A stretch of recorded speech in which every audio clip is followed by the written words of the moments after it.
Fight!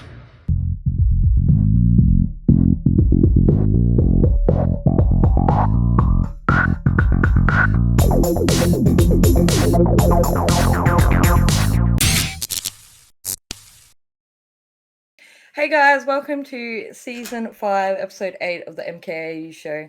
Today we have recurring guest Breezy. Hello. We have the boss Subby. Howdy, yeah. And we got our Greenhorn first podcast for tonight. Sammy, also known as Knuckles. Is it Sandwich? Sandwich. Yes. Knuckles Sandwich. All right. Yeah, finally made it. Finally made it. Do you want to tell us a little bit about yourself, Sammy? What are you into and how you met us and how you joined MKAU?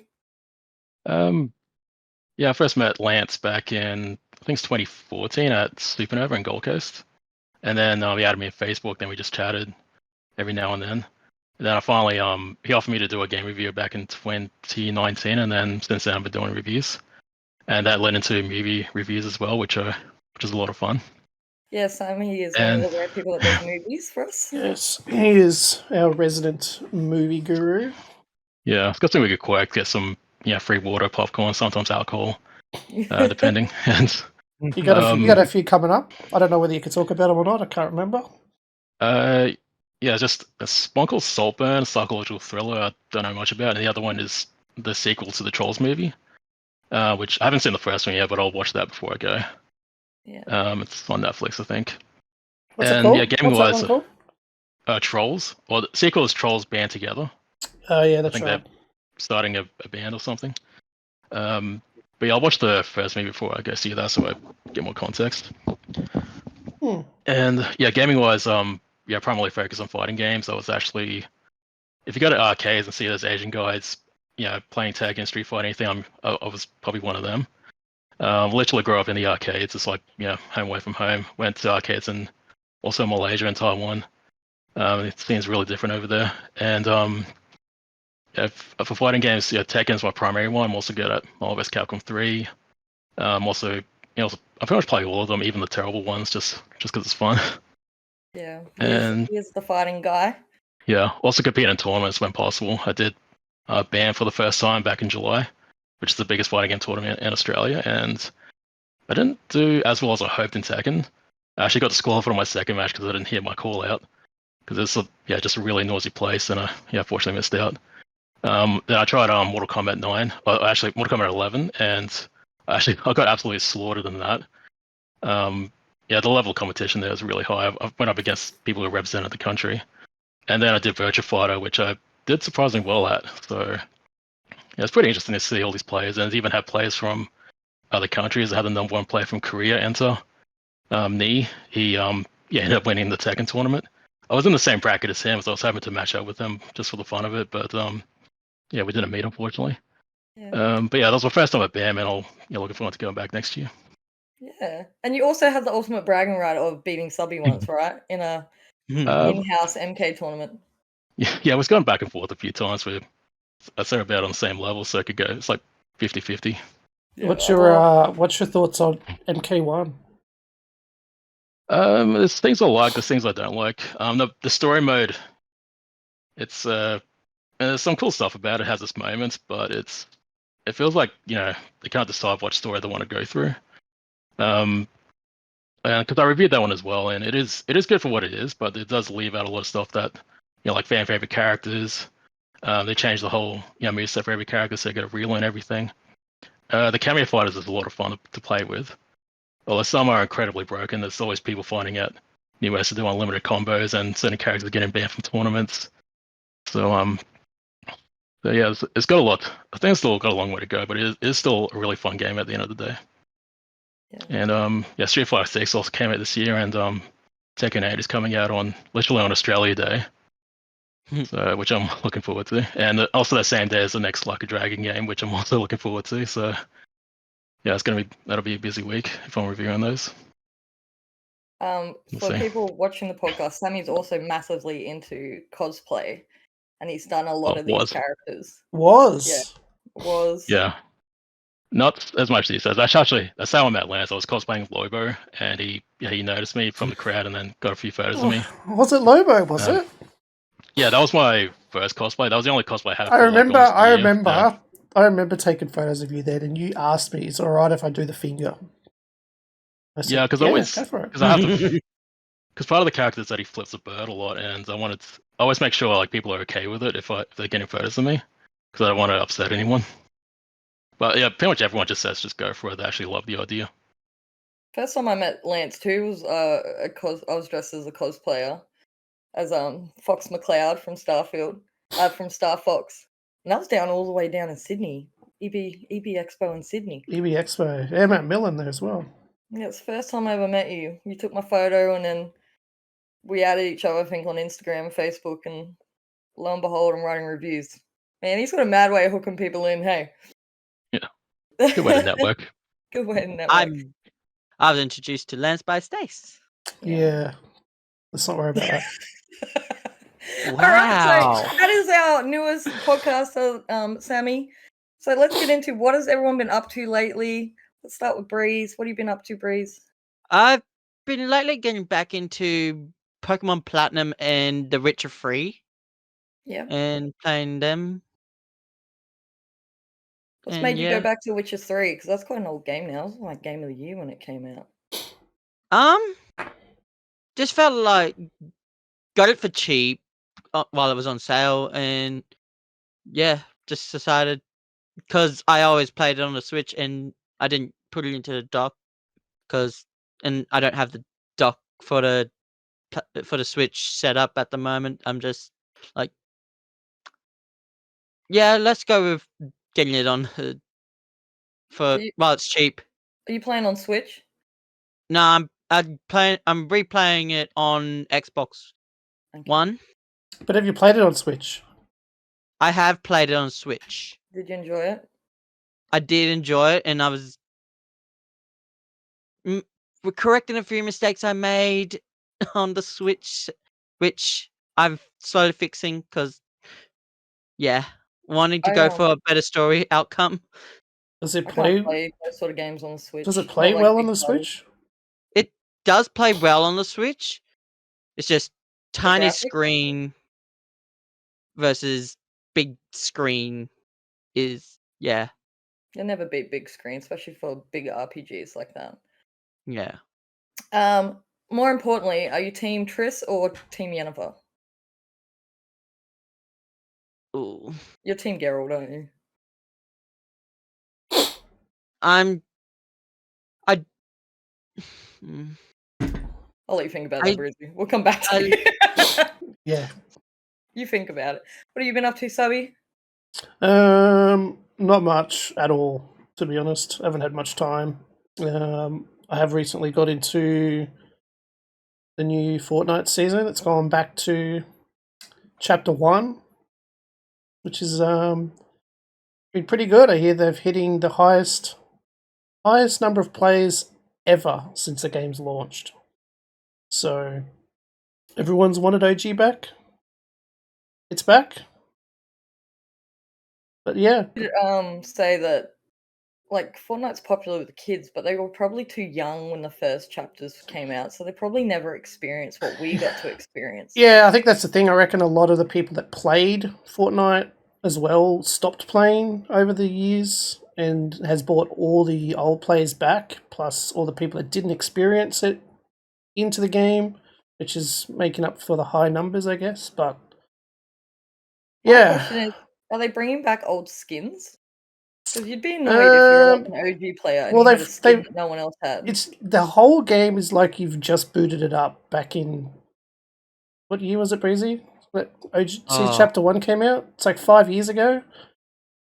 5 years ago? It's exactly, so the Fortnite store looks exactly the same as it did 4 or 5 years ago. Very small. It's very small. Don't get very much items. Just one row of items, very clean. The map itself it's in the new engine, but it looks like it did back then. All the same mechanics are in it, but they've left in sprinting and mantling, which is what you can do currently. But they've left that in though, which has been good. And sliding. Sliding, Can't leave out mantling, sliding. and sprinting. Yeah.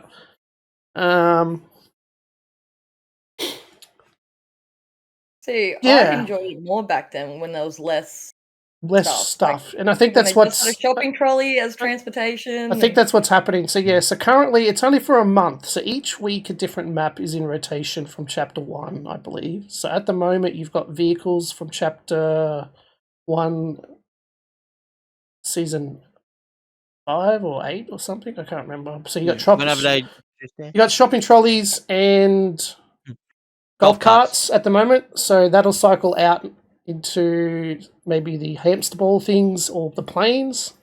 And the map will change to suit that season. Well, we don't know. So this is the theory. I was reading about it last night.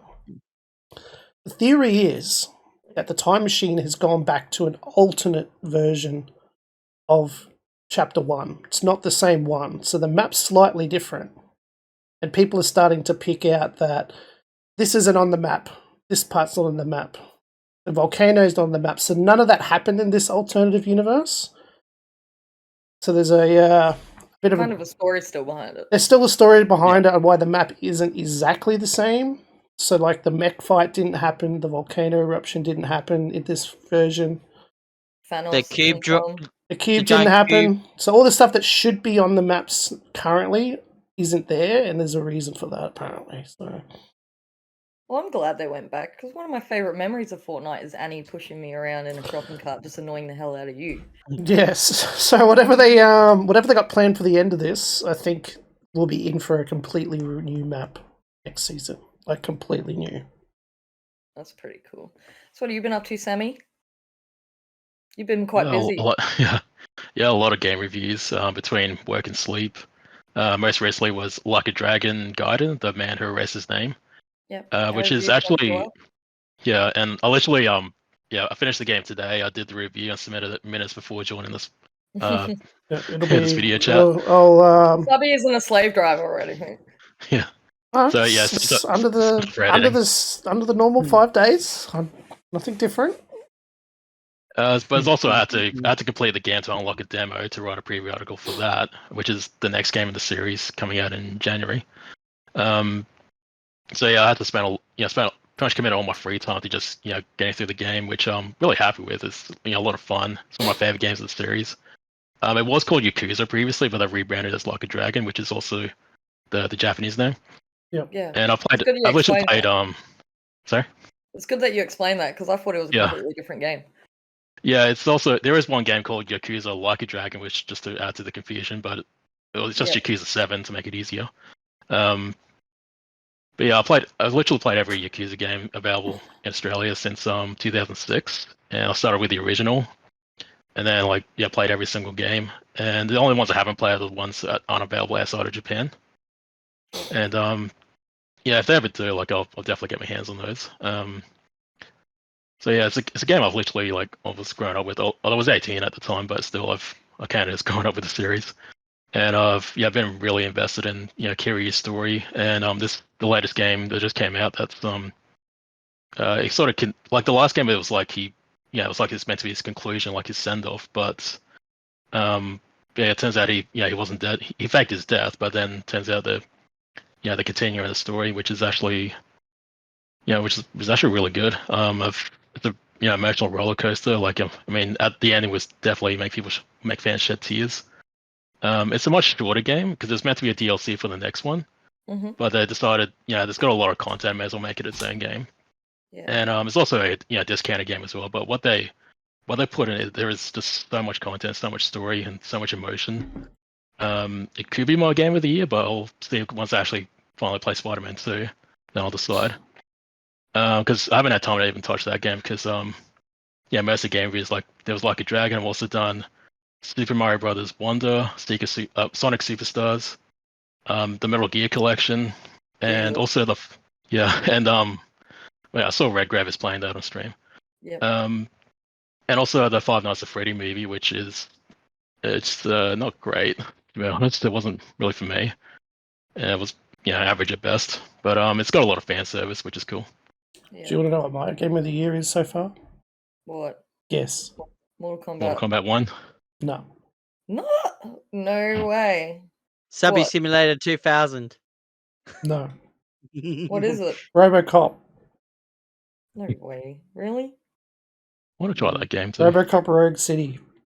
Well, it's funny you bring up FNAF because I was going to say, what have I been up to? I went and saw that last week, and oh my god, it was so boring.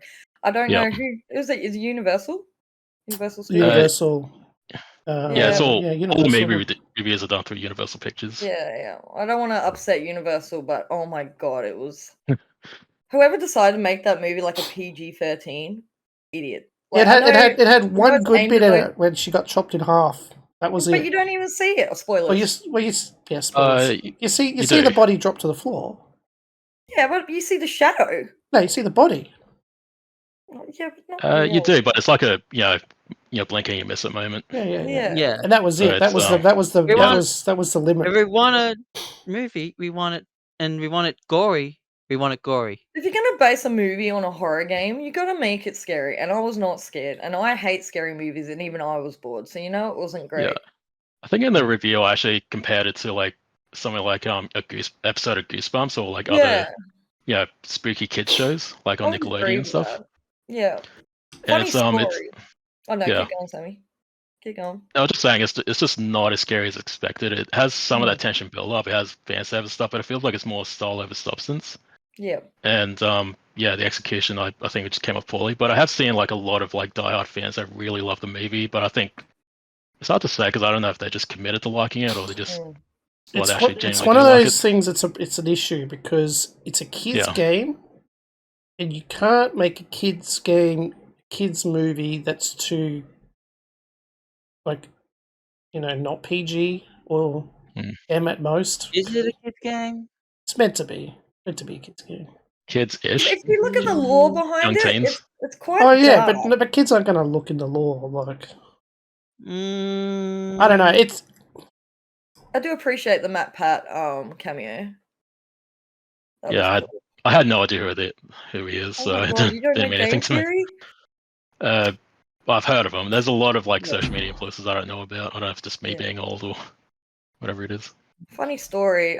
So a couple of rows behind us was a woman with their little daughter in a princess dress. They walked out halfway through because they obviously didn't realize that it was not a kids movie. Yeah, it can be very misleading. That's the problem. Yeah. They literally. Like we might want it to be more violent, more graphic, or gory, or whatever, but parents are taking their kids to see it, thinking it's a kids movie. So.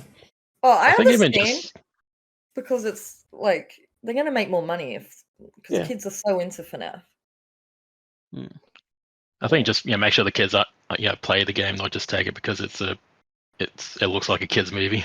Yeah, and they obviously just saw like Fluffy Bunny and a little chick and thought, oh, this is a kids movie. But yeah, they walked out halfway through. I will say though, and I don't know if you agree with me, Sammy, it did look good. The movie itself, like they made them animatronics from scratch. Yeah, that's the best part. Like they made it Jim Henson Studios, the guy who created the Muppets and all the animatronics you see in movies. And all that, hey. Yeah, and it's I think there's like statue versions of them, so people control them with remotes, and then there's also the suits that can also be worn by actors. Yeah. So yeah, I mean, looking at them up close, it's very faithful to the series, and like that part I liked, even though I haven't really played the games. But I did a lot of research before going to the movie, so I can make comparisons. Yeah. And but yeah, that's probably the best part, just how how they looked and all the little details I put into them. Yeah. But anyway, that's all I've really done. I've done a few games, but they're all under review, so I won't talk about them. So let's get into the first topic.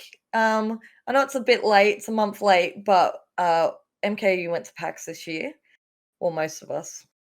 Unlucky Breeze.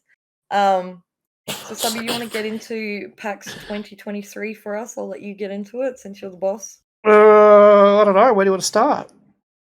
Well, wherever you want to start.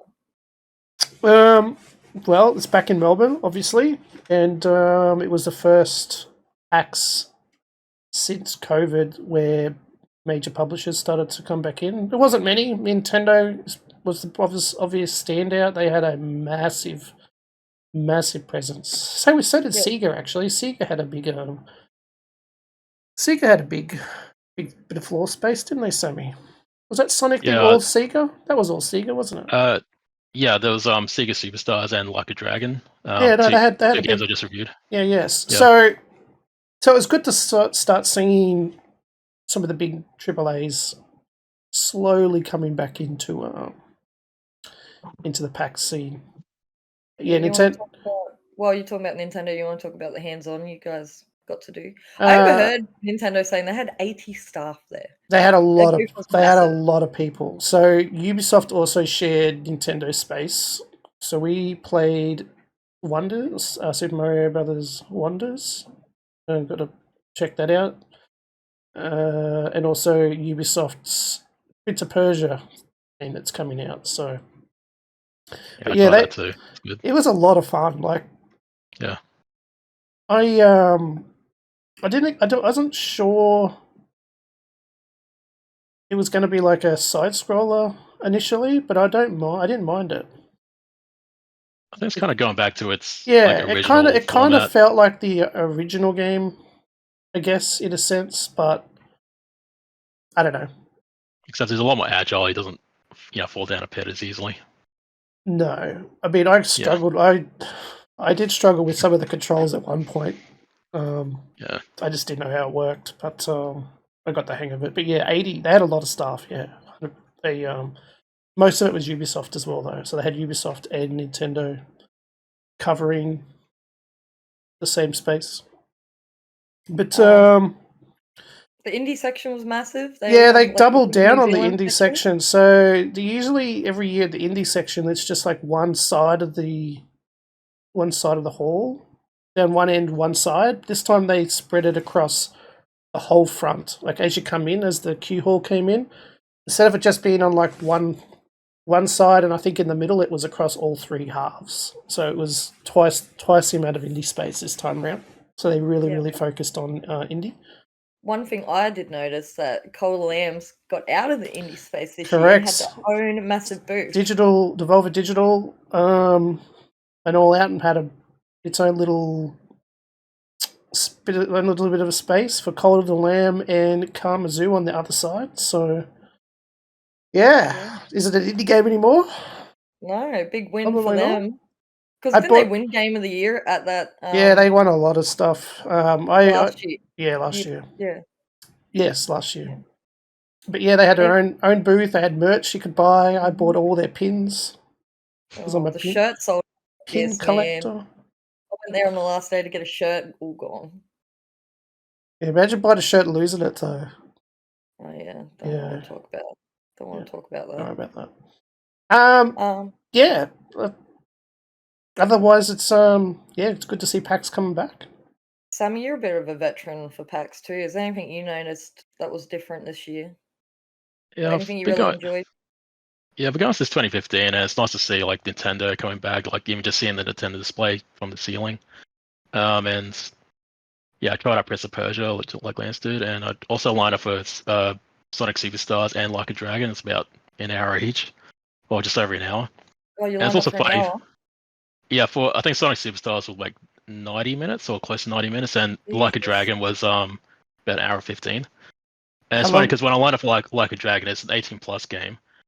They were actually checking IDs when you get close to the front. And one guy in front of me, they checked his ID, and yeah, they found he was underage, and they told him like he just wasted his time. So he literally waited over an hour to find out he can't play the game. But it's good for me because then I got one spot forward and got even closer. How long were the demos for though? I think 15 to 20 minutes. They give you quite a bit of time, and they with Like a Dragon they do 2 groups of 10, I think, or 8. So they're taking one group and then into one room, and then take the other group into the next room. Oh, okay. So they're kind of like alternating between the 2. So they get through the line like pretty quick. Sonic Superstars a little different, but yeah. And other games I tried. I tried Prince of Persia. I tried there was Tekken 8 over in the free play area. I've also played the beta for that, and it's a lot of fun. I'm looking forward to it, even if it doesn't have my main at the moment. Which I'm also sad about, but some of the new characters are pretty fun to play as well. In the indie section, I looked at a couple of games. One game that stuck out to me the most is, of course, a fighting game. It's called Punchimals. and it's like having an Xbox. So you use the two joysticks. Like the left one is to like move around the screen, and the right joystick is to sort of aim your weapons. So it's kind of like these cute animals like piloting these giant mechs, like Yep. battling each other. And you can even see the animals inside. They're actually animated, so they actually like moving the joysticks and stuff. Oh, that's And cute. yeah, and it's so beat each other down, and it's very different from other fighting games because you got to like aim your weapons like wherever they're on the screen, like aim it in that direction. And you can also use the same joystick to to block and like do super moves and stuff. I'm not I didn't get much time to like become an expert yet, but if that game comes to other consoles, I'll definitely pick it up. And it Yep. was also in the if people go watch the Omegathon, it was actually the final game in the Omegathon when it got revealed at the end. So I was pretty surprised to see an indie game as the final game. And it Yeah. was pretty funny seeing like the two players that got to the end and they had no idea how to play, and like a lot of people in the audience were seeing it for the first time as well, and it was pretty entertaining. Yeah. Well, we did the usual. Watched a few tournaments. Went to a few panels. One thing that kind of stood out to me is we went and saw Republica Gamer, their booth. Our booth was massive too. We did a Asus, walk yeah. through there and played through. We played with the Ally, and that thing is awesome. Yeah, the Expensive, but Legion, Legion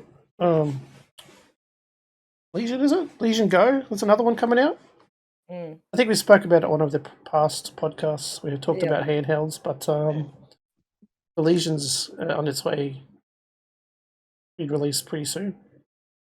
hopefully, we can get our hands on our review copy. Mm. We're reviewing it. Breezy didn't go to PAX this year, but what would you hope to see next year, Breeze? Probably probably see more stuff happening, and yeah, like Yeah. yeah, Like what? because maybe a bit because when I went, it obviously wasn't Nintendo. Maybe Oh. maybe a bit more from Microsoft or something. Yeah, I'd like to see Microsoft and PlayStation. PlayStation start to have a bit more of a solid presence than even Ubisoft. I would love to see Ubisoft because Ubisoft usually put in a big effort with floor space. Yeah, they used to have a big booth by themselves as well. Huge space. So hopefully it gets back to that sort of Vibe. vibe. Hopefully, fingers crossed. Also, the Oh. biggest highlight for me was meeting Mick Gordon. He's a Oh Like that. yeah. he's a composer for like Killer Instinct and Doom Eternal and a whole lot of other games. Yeah. Like he did a panel and we watched that. It went for about an hour, and then suddenly he said like let's do a meet and greet, which I don't think it was planned because suddenly the volunteers were like scrambling to make this happen, get people to line up, Yeah. and so they moved it like from that outside area. They moved it into one of the queue rooms, and it went. I think me and my friend who I dragged with me, we were in line for like 3.5 hours just waiting to to meet the man because he really How takes long? his time with everyone. How long were you lined up for? 3.5 hours. After the panel. Yeah. So it was pretty late once we Shit. finished. It was like You're right. restaurants The are closed and volunteers stuff. would have been freaking out. Yeah, and Mick was really cool. He's a it was more like he spoke to us than we spoke to him. Like he was like asking what we do and stuff. He asked about my tattoos. He showed off his tattoos. And he saw my copy of Killer Instinct, the 2013 version. The launch when they came out with the Xbox One launch Xbox. It was digital first, and I released a physical copy later, and I just bought the physical copy to get some of the sign. And I got to chat with him. He's a really cool guy. Like he really gives you a decent amount of time for each person in this. Like even though it probably took like 5 hours to get through everyone. That's But it was crazy. definitely it was definitely worth the wait. But once we got out, we were really hungry and thirsty, and the only thing we had available, we just went to the vending machines and got like potato chips and stuff, and that was our dinner. But still, it was a good dedication. experience. Yeah. Yeah. I We believe thought about like Luke went and lined up too, didn't he? Did you see Luke though? because the queue sort of zigzags. So like every time we cross paths, we chat for a bit, and then the line moves, and then we cross paths again, we chat again. So he had like a bunch of things he was carrying for Mick to sign. Yeah, of course he did. Yeah, I guess he's He had a whole obviously bag full very of stuff, I dedicated. bet. Yeah, he had quite a few things. Sounds like But Luke. Does. yeah. So I know he's a big Killer Instinct fan as well, on top of Mortal Kombat. Mm. So let's move on to the next topic. So, where is it? Was it Ash brought up that the merger between Blizzard, Activision, and King? I think it was. Yeah, is coming up real quick. So, do we think there are any companies that are heading in a troublesome direction at the moment, or any gaming companies that you would hate to see be bought out?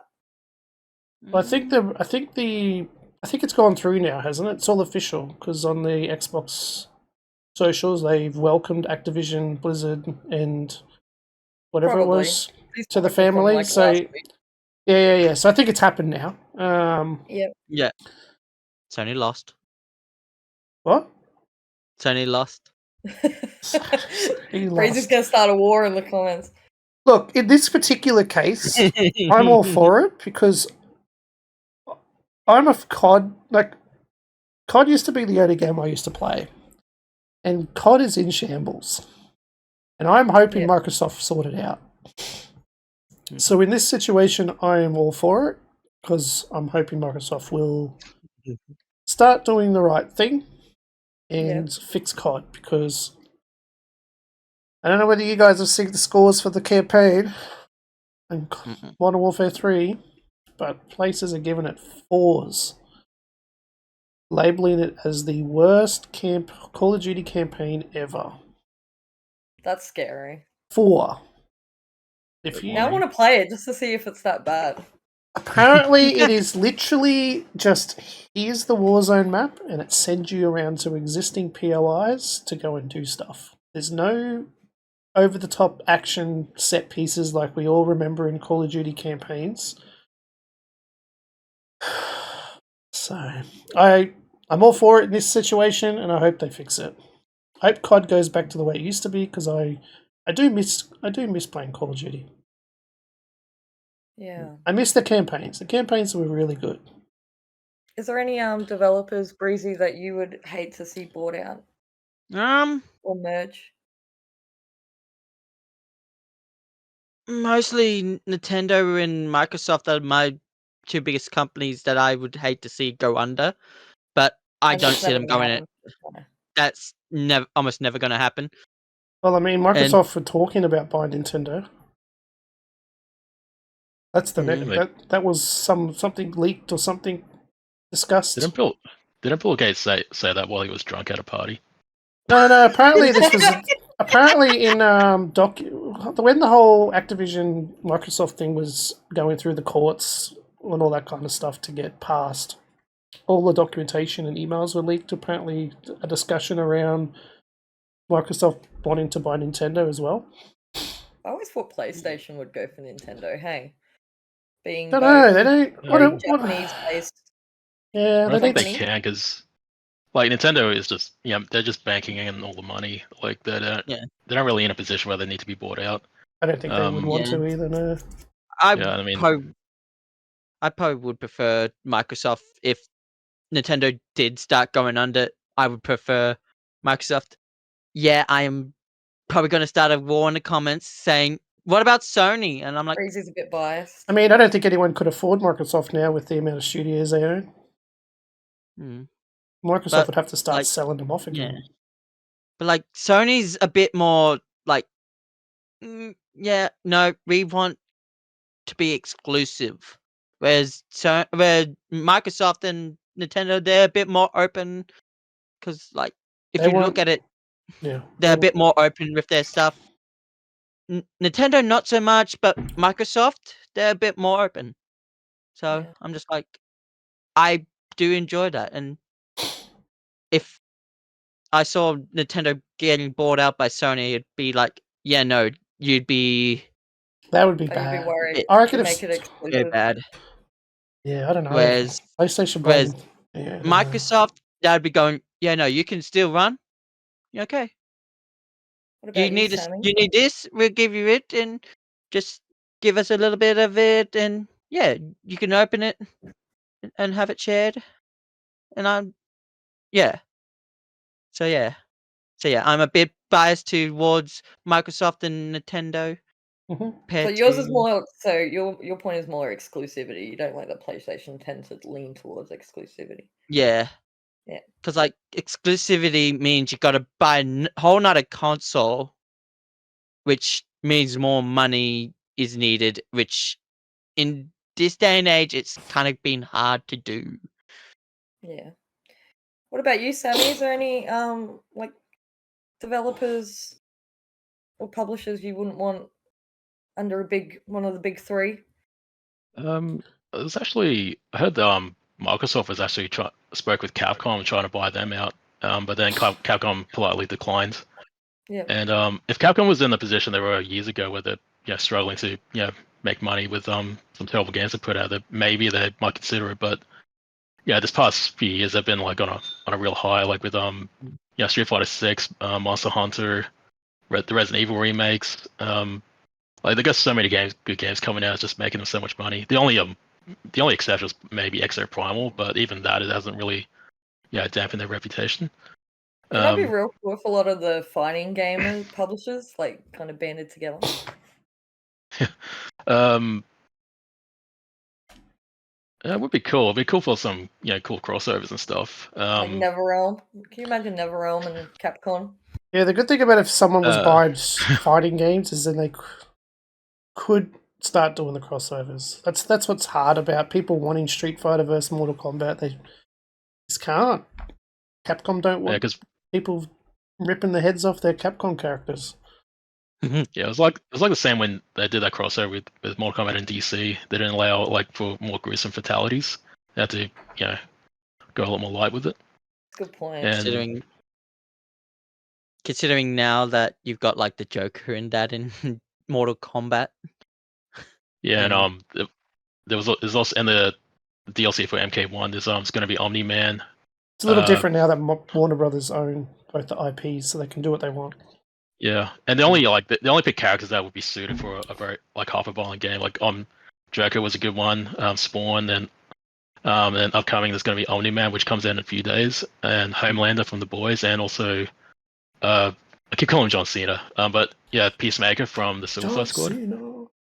So they're using. It looks like they're using the John Cena model, which would be interesting. yeah. So yeah, the picking characters that would be suited for the game. You never see someone like Batman or Superman or the Flash in those games because they try to keep those like a lot non-violent. Morally pure. Although they have been in some recent animated movies where it's a lot more gruesome, where Superman's killing people. Yeah. And Look at just going berserk. What's it called? Dark Justice League or something like that. Justice League Dark. Yeah. Almost there, Bruce. Yeah. I was getting there, but yeah, it's like they went and like Pretty they dark. had and they had a whole bunch of characters being killed off. Like I it was just pretty felt my shocking. heart drop as I saw so many heroes and all that dying. It's just like, yeah. Yeah, I've collected those. It's Justice League Dark. They got all the like magic themed characters, but they sent them to like Planet Apocalypse. So I guess like it's mixing a bit of fantasy and sci-fi. And some of the scenes you see are pretty shocking, like Wonder Woman getting ripped in half and things like that. But it's always easy because they can always just say it's an alternate reality, and they can just do whatever they want with it. They can wreck on it. Yeah. Yeah. Yeah. Well, they Flash made it can fix anything. Yeah, the Flash can fix anything. Yeah. Or just wreck everything. Pretty much, they rebooted that place, that whole universe, and because they went off the Flashpoint paradox and all that, it's like because Flash can go back in time and change a few things, and then just creating more paradoxes and time problems. Mm-hmm. Podcast started. Subby was talking about Bungie just let a whole bunch of people go. Yeah, I don't know the full. I don't Subby? know the full story. Just I've been Was seeing it? it. I've been seeing it all over the place about Bungie letting go a ton of people. and everyone. Doesn't Sony own Bungie?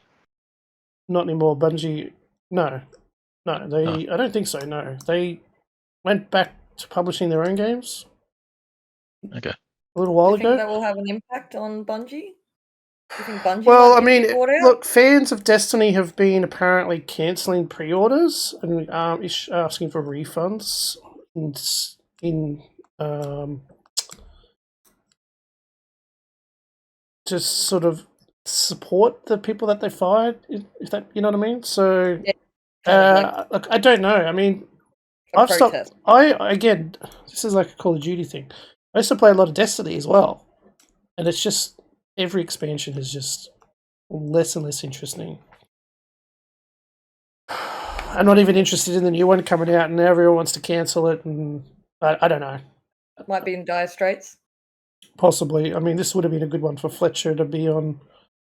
Fletcher was the resident Destiny guy, so Yeah, he would know. I don't know what he thinks about it all, but Fletcher, if you're watching the podcast, put a comment in. yeah, I don't know. I mean, What do you think? I just started seeing stuff about it. I don't know the details. So Tux might know because he's also into that. He's big Destiny too. Yeah. All right, let's move on. Price of video games. Do you think we're now paying for the experience, or do you think it's wildly overpriced? I bring this topic up because I spent $124 on Spider-Man 2 in EB Games the other day, and I was shocked that a game would cost that much. Like I said to you before this, I think it's because you've not bought a PS5 game before, and No, PS5 games are $120. Yeah. I bought Isn't mine. that the deluxe edition or something? No, it was the base. It was the base edition. I bought mine from JB because it was $99. So yeah, it was. I didn't shop around. It is a markup, an EB markup thing, but PS5 games in general, that's what they cost, unfortunately. Yeah. I did a little bit of research. It said 23% of games are being sold at $10 more than what they used to be, which is more than ever. So in 2023, games are more expensive than they've ever been. Sammy, any thoughts? I don't know. I think also because I'm with Spider-Man 2, I actually got a $50 gift card for my birthday, so it was cheaper for me. But I think it's not something I put much thought into because like I don't buy that many games because it's hard to get through one game and then move on to the next one. Oh yeah, as a reviewer, right? yeah, that too. Like even like Horizon Forbidden West, I haven't started that game yet. I've had that for 2 years, I think, since release day. And but yeah, it's not something I put much thought into the price. And also the game I just did, Like a Dragon, is like $80, so it's cheaper than most other games, and especially as on release day, because being a much shorter game and stuff. Mm-hmm. Yeah, I think price wise, it's not really an issue for me because also I go for like when it's a big game I really want, I go for like the deluxe or collector's edition or something. So that's always expected to be You always pay pretty the expensive premium anyway. Yeah. Yeah. So you're pretty much a connoisseur of games, so price probably doesn't really matter to you. Yeah, it's not so much thought into. I think it's the game I want. It's a game I want to play as early as I can when I'm available. Also, I think Tears of the Kingdom was I think the base game alone was actually more expensive than every other Switch game on release day. It was like over $100. Yeah. And then people were complaining about that, but like the way I saw it is like it's I want to play the game, I want to experience it like a whole new world, and well, like a previous game, but everything's changed and stuff. And so I think like I played it and I loved it and I got my money's worth. The only thing I didn't like was just the story. I feel like it's kind of abandoned the original story, and it's like a lot of plot holes and stuff. But other than that, it was a really fun game, and I felt it was worth my money. I think they just took advantage. I don't know, when the new consoles came out, that's when the price went up. Like I don't know whether they're just saying, "Oh, new consoles, so now you got to pay more now because it's a next gen." Like I never really understood that because you can buy the same Xbox One version or the PS4 version for this normal price still. So I don't know. I've already paid for the upgrade by buying a better console. Yeah, and the whole upgrading to the next gen, like I don't know.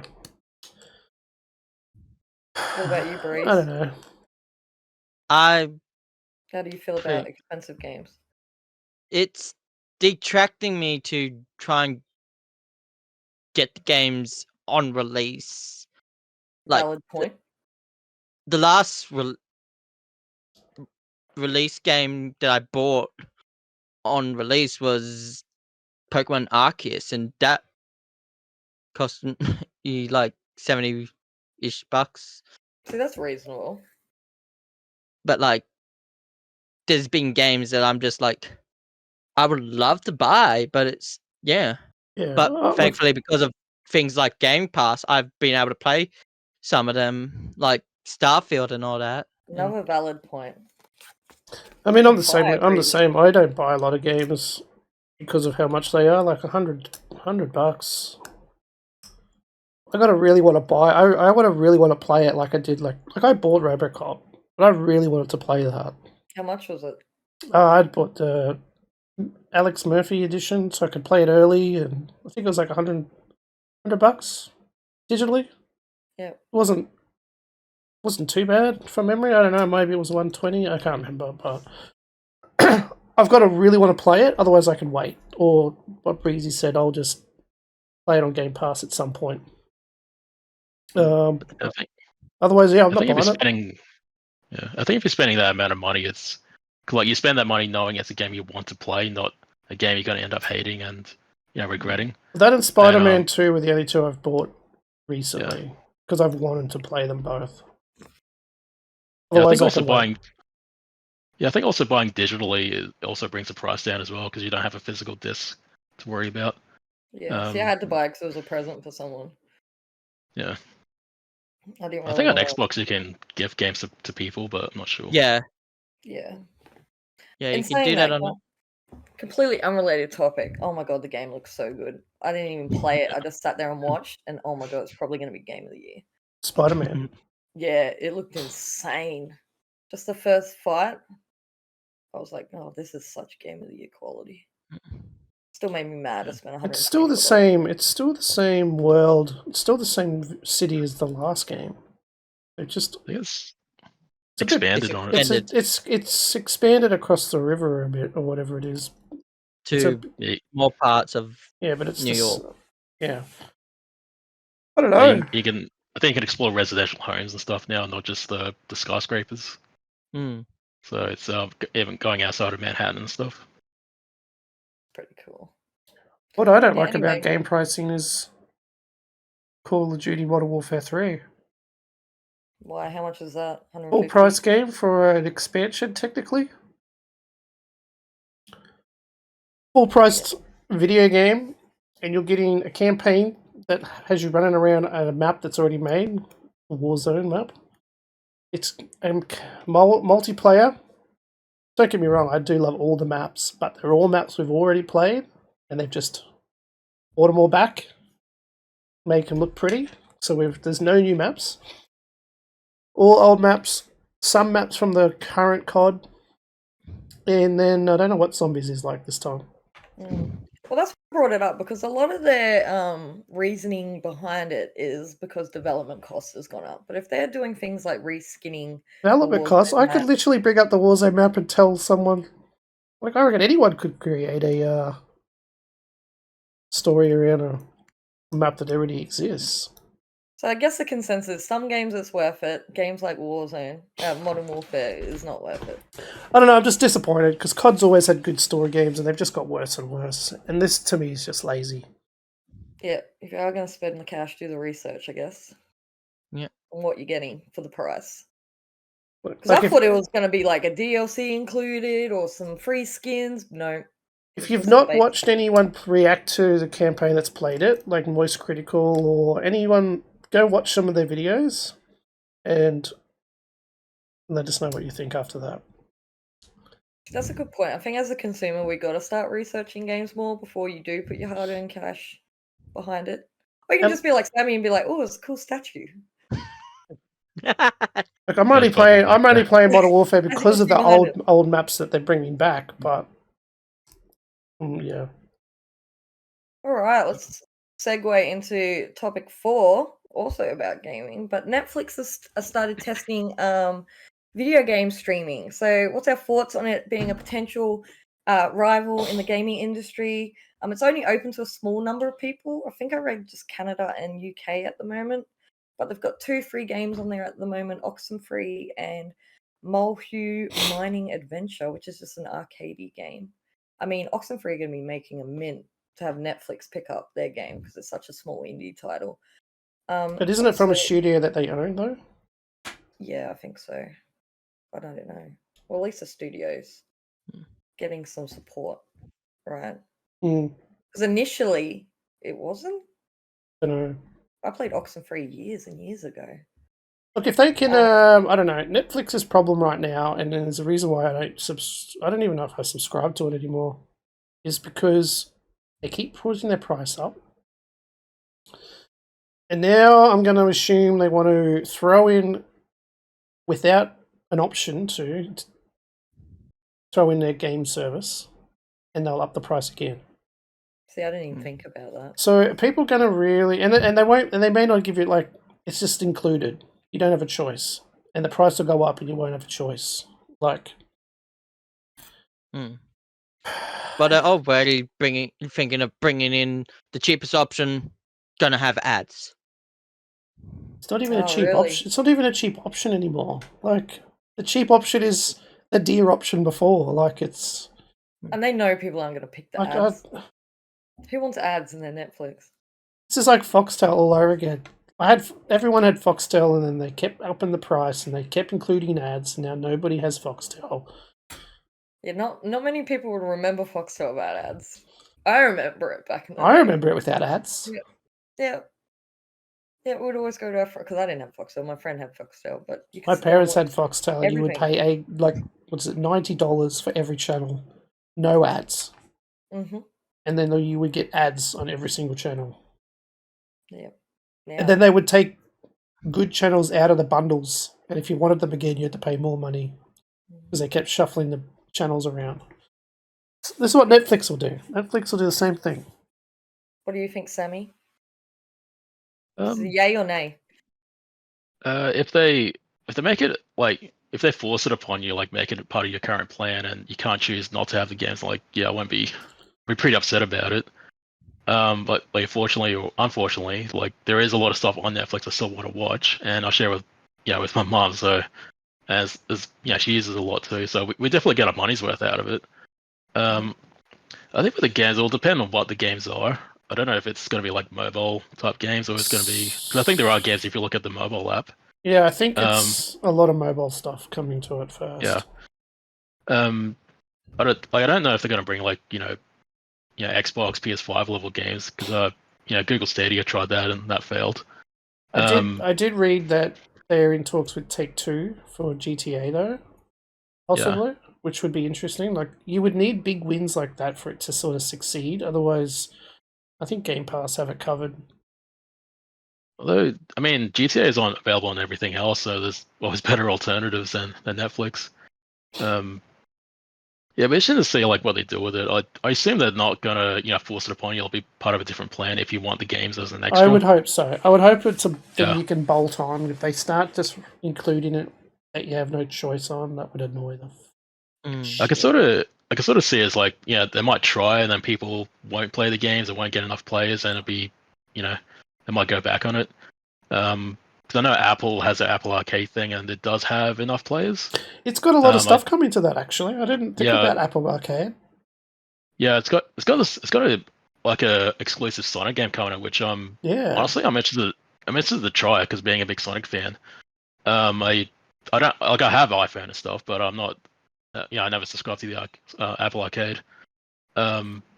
But maybe when the game comes out, I might just use my 1 month free trial, play the game, and get it over with. Because 2K have got NBA 2K24 arcade on there, which is quite popular apparently. Yeah. Apple Arcade has done pretty well with this, with that service. With what it offers and stuff.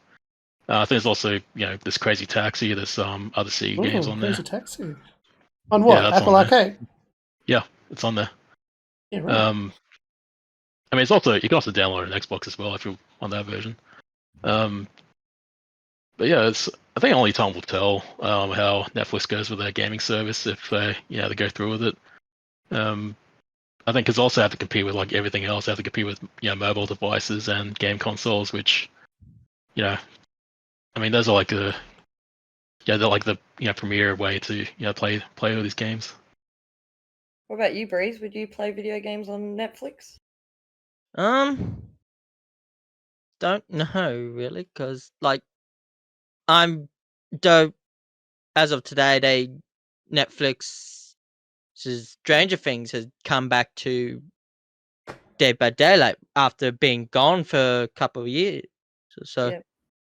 and it's like a whole bunch of people have just come back and everything's available, and they're possibly hinting at new stuff possibly coming to it. It's like if they do more stuff like that, working with major companies and all that, they probably do a lot more better.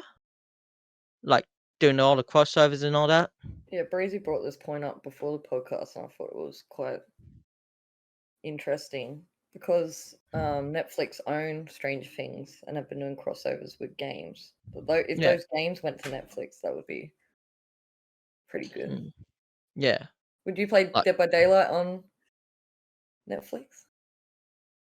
Or So would you just probably, go back yeah. to is console? Dead by Daylight a Game Pass game? It Or is on Game Pass. is this another subscription, Breezy, you would want to pay for when you've already got like this is? Depending, Do you have Netflix now? yeah, I have Netflix now. Okay. So But would yeah. you? Would you be willing to pay extra? Yeah, would you be willing to pay Play video extra to play on there, Games or that you already own? would you be happy to keep doing Game Pass? Depending on how well it was going. If it was better on Game Pass, I'll keep to Game Pass. If it's more better on that, I will go to that.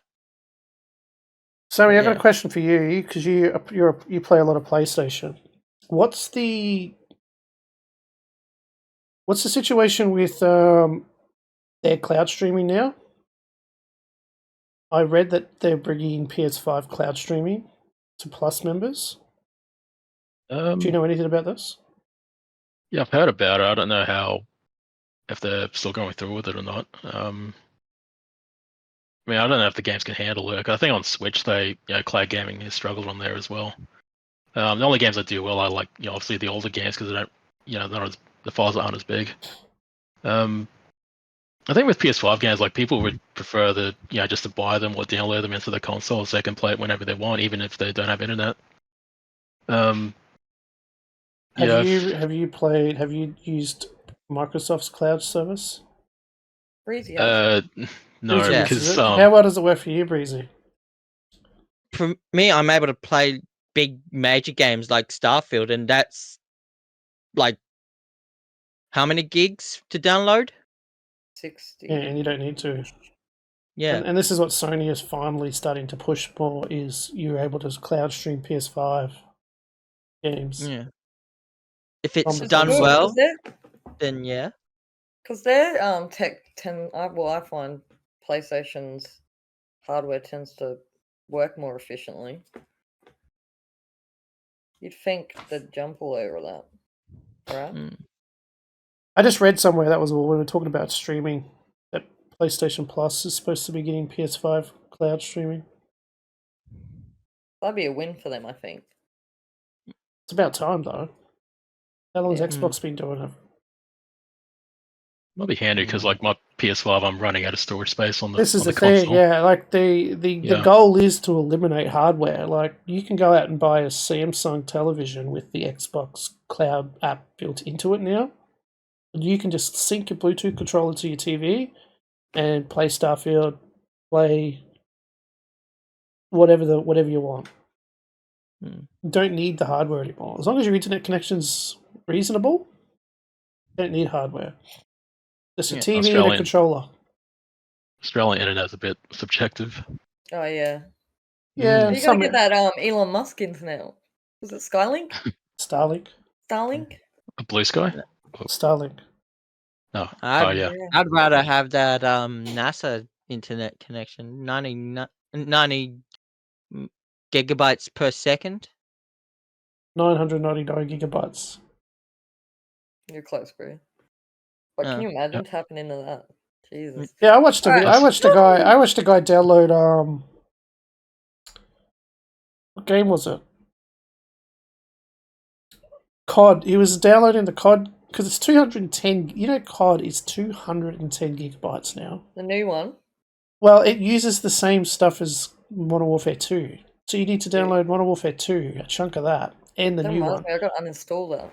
210 gigabytes. This guy was downloading it in less than a minute on whatever internet he had. Anyway, I just remember seeing a video of it. Now that Are you we sure he wasn't using NASA's internet? It could have been, yeah. It was fucking quick, so quick. One of my friends in New Zealand, he's the Tekken champion of New Zealand. He goes over to America to compete in Evo and stuff. And I think he brought his laptop. He's got Tekken 7 installed in it. And he was actually connected to the airport internet and was actually playing like online matches with people. And it actually worked really well. Perfectly. So yeah, it's really funny to see. So he was just just sitting in one of those uncomfortable seats at the airport and just had his laptop on his small suitcase and just playing Tekken 7 online. Well, I thought we'd end the podcast with two pretty personal topics because the viewers like to hear about what we like and what we don't like. So, I thought we'd go with what are some of the best mods that you guys have ever played in gaming? I'll go first because I don't really play modded games with mods. Well, but I'm very vanilla, so I've got some quite vanilla. yeah, I've not really got into mods with games before. But the only game I know that I've played with mods would be Fallout, I guess. And even then, I haven't really experienced too many mods. So Bethesda and Fallout seem to do mods pretty well. Or Skyrim mods. Any of the Bethesda sort of games, they do pretty good mods.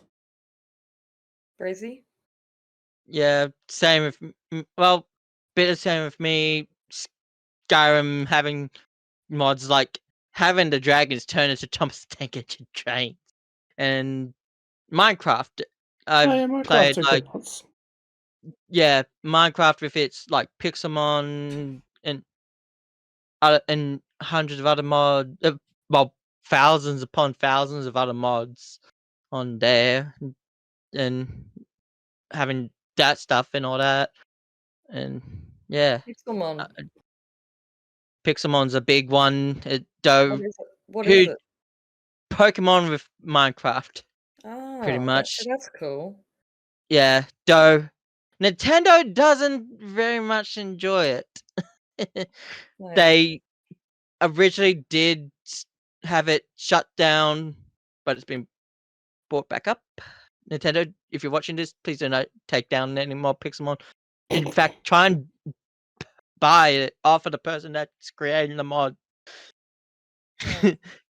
We don't want it shut down because it's good, it's fun, and gives a different feel. A lot of places are embracing the mods though. Even with giving mod tools to console games. Like I think it was what's Grounded just got an update with you can now build your own backyard. So cool. Yeah. I think it's Grounded. You now have tools to create your own backyards. So everywhere's kind of starting to embrace mods. What about you, Sammy? Because I don't game on PC, so I don't get to experience the mods firsthand. But like I do see a lot of stuff on YouTube, and there's a lot of good stuff to see. I think my ones that stand out for me the most is Resident Evil. They replaced Mr. X with like Thomas the Tank Engine, a Teletubby, and anything that's not scary, but they just turn it into nightmare fuel. And also Skyrim does a similar thing as well. Also in with fighting games, there's a lot of mods where they replace one character with a character from another fighting game. So they could you play Tekken, you could play as a Virtua Fighter character or a Street Fighter character. So that's pretty cool. And so it's pretty cool, like, to see, like, dream matchups from, like, opposing fighting games, and they actually share the screen together, even though they're using the same moveset as the character they're replacing. Or even doing, like, gender band versions of every character as well, and see how creative they get. I still remember hearing in some news a person had a bit of a not so safe for work mod on when they went I to think I know the story. What Yeah. What game was it? Street Fighter. I read Six. about that. Yeah. Yeah. Someone had a mod. It was the guy hosting the tournament, the whole event. They used his PC to play Street Fighter 6, and I someone remember selected that. Chun-Li, and they left the mod on, which exposed her. And Yeah. then the owner of that PC and the guy running the event, he had to embarrassingly go over there, turn off the mod, and then restart the match. So they kind of crazy. Actually, it another was there for the world to see. another game that I've now that I'm thinking about it, that you see a lot of YouTube videos and stuff of, is people modding Resident Evil. Mm. Yeah. Like the Like Village. any of them. They're always modding the mostly the Yeah, female Sammy brought that up. characters. Yeah. The costumes and stuff.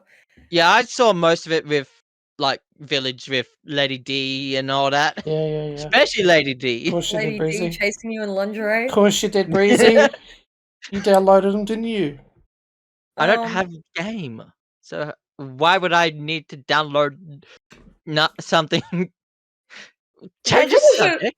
Should have probably talked about this on a different podcast with a lot of the gaming PC players. Yeah. We're all pretty vanilla, hey. Yeah, we don't get favorite them on mods are console. all- That's why I haven't really played much modded games. Yeah, my favorite mods are just like Skyrim outfit ones and Yeah.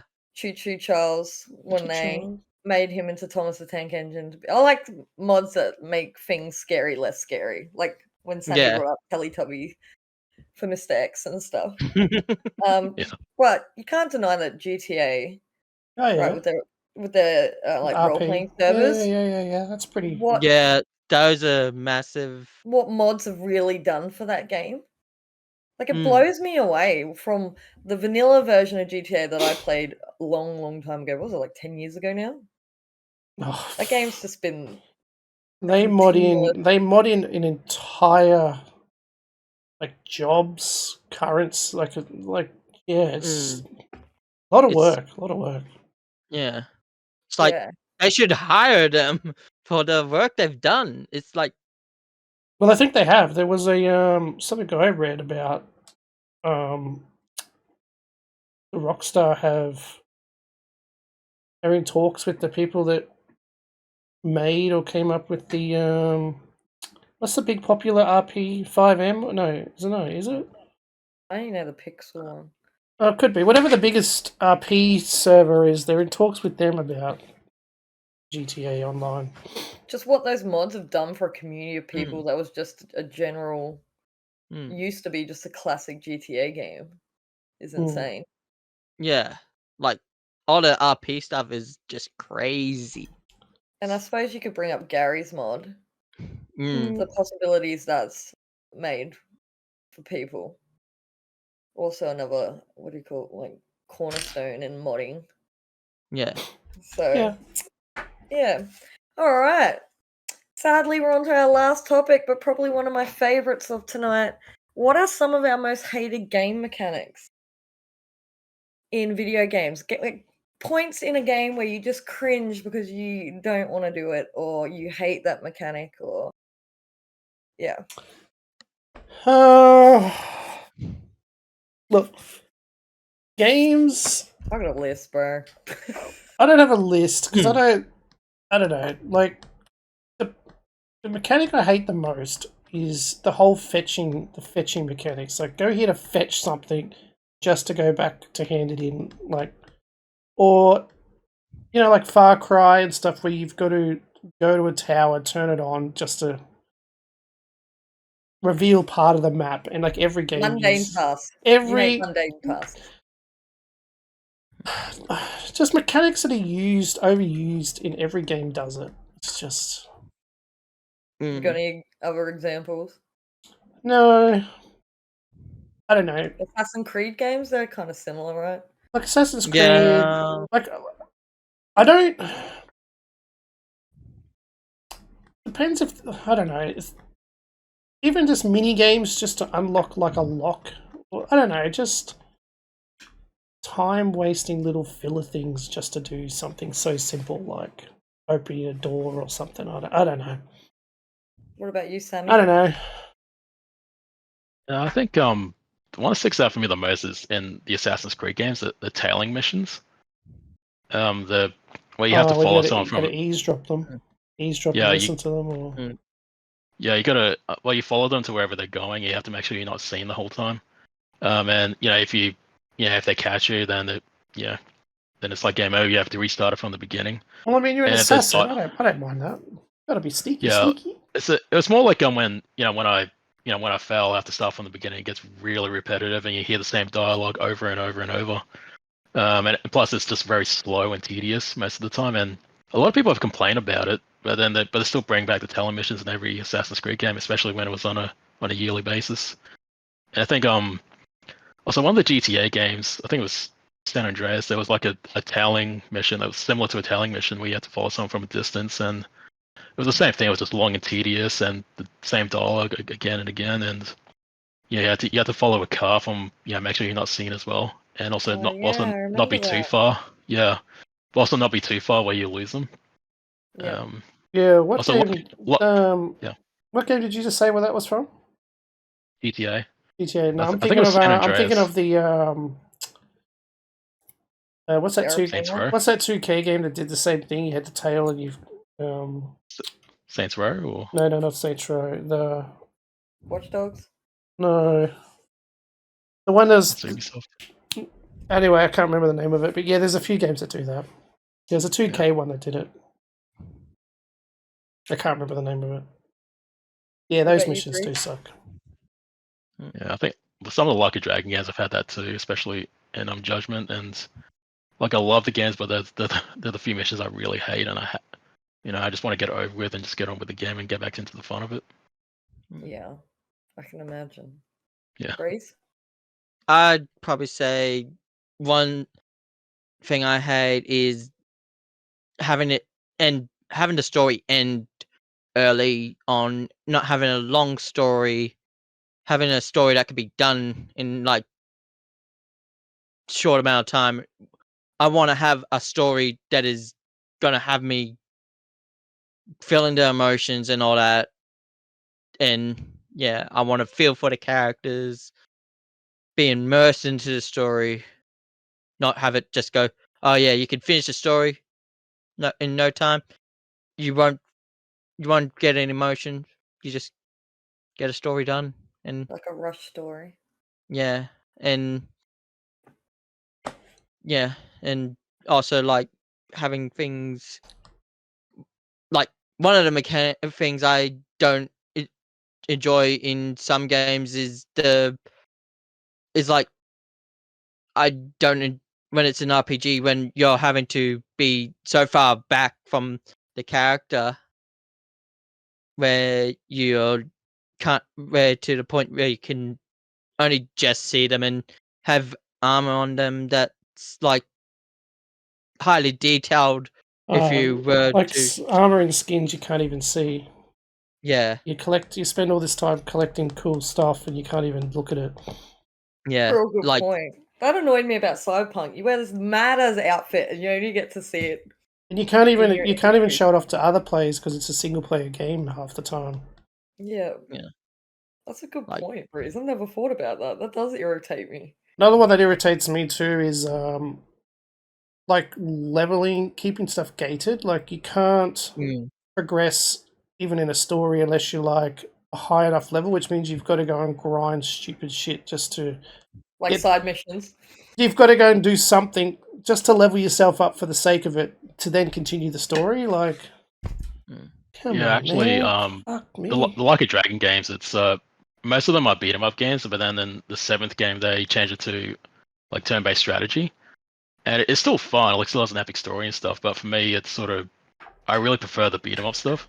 Yes. The turn-based, yeah, and the turn-based strategy in that game, it was like Stubby said, it's like you have to Yeah, like the missions literally level up says, stats. you need to be at least recommended 7 Yeah, to do that. this. And I'm like, far out. I'm like, I think you can do any mission, but like, yeah, you have to raise up your stats, a lot, especially some of the later boss levels, because you can't. It's impossible to win those. When I play the beat 'em up games, like I could still be a low level and still still win at the end, Because it's even your if my skill. even if I'm at a major disadvantage, and also you just stock up on like health potions and stuff. like some people just want to get through the story, but you're forced to go and do other crap just to high level yourself up to do the story. Like, yeah, why? the Ichiban version, the Ichiban games of Like a Dragon. That's the ones I'm not too fond of, but I still like the story. I play for that reason, but I would prefer the beat 'em up versions, and that's just my thing. That's just what I what I grew up playing. Yeah. Well, for me, I've got like kind of a separate category. So for retro games, I absolutely hated swimming levels because the camera angles were always really weird and complicated and frustrating, and it kind of made me feel claustrophobic because I have a fear of drowning. So like I used to get horrified in Mario when you had to go into the water to collect stuff because your like little oxygen bar would start ticking away. So I hate time limits on like swimming oxygen levels. That's one of my most hated game mechanics. I also hate unintentional scary levels in wholesome games. That frustrates me. So going back to Mario, when they would have like the spooky boo areas, I'm like, no, you're supposed to be a cute game. I don't want to have to be like worried about things chasing me and scaring me and that sort of stuff. So that's like my retro mechanic kind of pet peeve. I also don't like quick time events that come suddenly. Like you don't like. Because I'm you're always real uncoordinated. bad. See, this is why. Because I have bad reflexes. So when a quick time event will pop out of nowhere, they frustrate me. And one of my last ones is probably I hate escorting missions where you've got to take someone somewhere and you got to try and keep them alive. Like those sort of missions really grind my gears. And you'd probably understand, right, from old Resident Evil type games, right? Is it Resident Evil or Metal Gear Solid? Somewhere you've got to really. I think Resident Evil 4. You got that girl you meant to look after, and she constantly gets in the way of gunfire and stuff. Yeah. Yeah. Yeah. It's worse when when the character you're supposed to be protecting just stands out in the middle of the fight and just does nothing. It's like in if they would GoldenEye, right? Don't you have to protect Natalia in one level? And Oh, she just yeah. keeps running in front of Yeah. the enemies. Like those sort of things frustrate me. Yeah. Where if you have a character that actually tried to protect themselves. Like in some of the games, like one mission I did recently on Witcher 3, I had to defend a guy. He wasn't completely useless, but he was. I still had to go back Stupid again AI is what because you're he saying. died. Stupid AI. Yeah, it's stupid AIs need to Be less stupid, right? yeah, and actually think realistically compared to I'm just an AI. And you got to protect me. So protect me. I'm just Funny going you to bring that stand up. here and open. Because I remember one mission I did on Skyrim. It was like a 2-hour long dungeon. And I was so protective of my companions. And then Lydia goes and gets herself killed. So I had to reload a save and do the whole dungeon again. It's just annoying. One thing I did actually just remember is I hate mechanics where the weapons degrade. Oh yeah. Oh That's yeah. like one thing that irritates me. I mean, And you have to it makes repair sense, them. but I mean, it's a game. It's not fun. Because I'm always like a pleb that doesn't have a backup, so I'll be like going from a sword to like a spoon. You know what I mean? And on top of that is that they make it. You have weapons that degrade, but then find it impossible to get resources to fix your shit. Wasn't Dying Light like that? Dying Light 2? Did your weapons break down? Yeah, it wasn't too bad though. Witcher 3 it was a game that has you could easily find resources and other weapons for though, so it wasn't really an issue. But another you game find you that start hoarding all the good stuff because you're too scared to use it because you don't want it to break. another game that did that was they did it in Fallout 3. I don't know about Fallout New Vegas because I didn't play that, but they skipped it in Fallout 4 mostly, and then Fallout 76 they had brought back your weapons will degrade and all that, and armor will get banged up, which was annoying. But and trying to find the materials to fix it, it's like Does though Zelda games do it? they did bring in like repair kits that that meant you didn't have to go and find out the resources, which saved you a whole bunch of time and resources and all that. But it's still like, Zelda did it too, eh, Sammy? yeah, Legend of Zelda and yeah.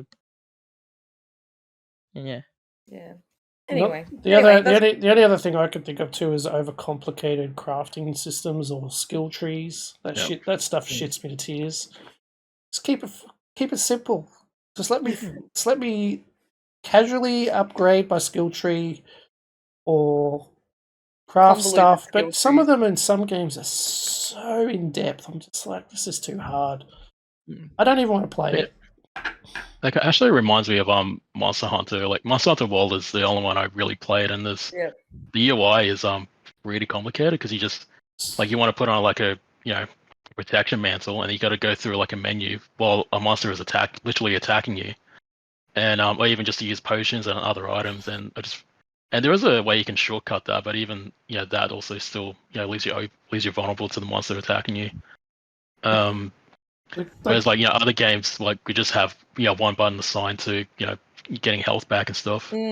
That's I love that game when I was playing it. I was playing it all day. It's any free time I got. But that was the one thing that really annoyed me.